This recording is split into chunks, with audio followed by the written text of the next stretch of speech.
चौकशी आयोगाच्या मान्यतेशिवाय बिनविरोध पार पडलेल्या जागांबाबत निकाल जाहीर करू नका. राज्य निवडणूक आयोगाचे आदेश.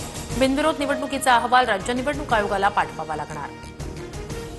मुख्यमंत्री फडणवीसांच्या आज 5 जाहीर सभा. चंद्रपूर, अमरावतीत रोड शो तर अकोला, कांदिवलीत सभा होणार. ठाकरे बंधू आज मुंबईसाठीचा वचननामा प्रकाशित करणार. राज ठाकरे 20 वर्षांनंतर शिवसेना भवनात जाणार. ठाकरे सेनेकडून पक्षादेश न जुमानणाऱ्या पदाधिकाऱ्यांवर कारवाई.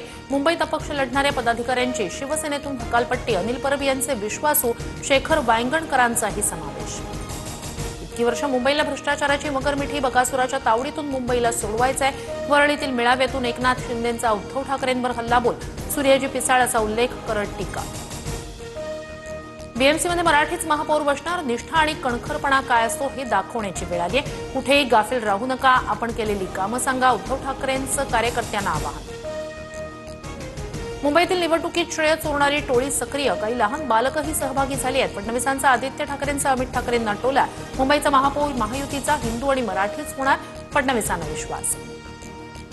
माझ्यावर 70,000 कोटींच्या भ्रष्टाचाराचा आरोप करणाऱ्यांसोबत मी सत्तेत गुन्हा सिद्ध होण्याआधीच कोणी दोषी असतो का? सिद्धार्थ बनसोडेंना सावरताना अजित पवारांच्या वक्तव्यानं नवा वाद.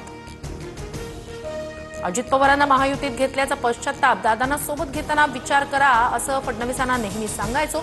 रवींद्र चव्हाणांचं वक्तव्य.